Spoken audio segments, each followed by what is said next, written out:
হতাশ থাকলে চারিদিকে শান্তি তালাশ করি, কিন্তু কারো কাছে শান্তি খুঁজে পাই না। কিন্তু আমাদের রব ডাক দিয়ে বলে, বান্দা পেরেশানি কেন তুমি?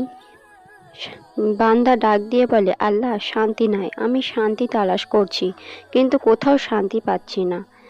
যাদেরকে আমি ভালোবেসেছিলাম তারাই আমাকে দূরে ফেলে আজকে ভুলে গেছে। আর রব বলে, বান্দা তুমি পেরেশানিতে থেকো না, তোমার শান্তি একমাত্র আমি তোমাকে দিতে পারবো, আর কোথাও পাবে না।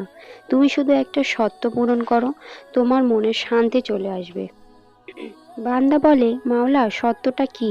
আল্লাহ বলে, তোমরা মনে বাহিরে মমিন হয়ে যাও, আমাকে স্মরণ করো, নামাজ পড়ো, দেখবে তোমার মনে প্রশান্তি হয়ে যাবে।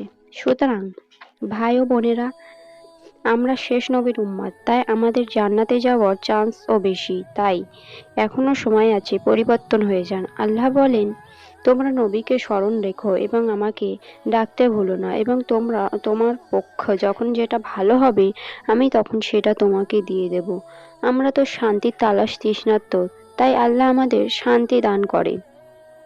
হে ভাই বোনেরা, এই দুনিয়ায় আমরা আমাদের স্বামী, সন্তান, মা বাবা, ভাই বোন সবাইকে আপন মনে করি, কিন্তু রব ছাড়া কেউই আমাদের আপন নেই, কারণ সবাই আমরা স্বার্থের জন্য ভালোবাসি।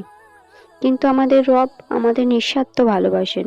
রবের কাছে যখন তার প্রিয় বান্দা বারবার তাকে ডাকে আর কিছু চাই, তখন রব তাকে বলে, বান্দা দিব না, দিলে তুমি আমাকে ডাকা বন্ধ করে দিবে, তাই আমি দিচ্ছি না। তুমি আমাকে আরো বেশি বেশি করে ডাকো, এবং যখন সঠিক সময় আসবে তখন ঠিক তোমাকে সেটা দিয়ে দেবো।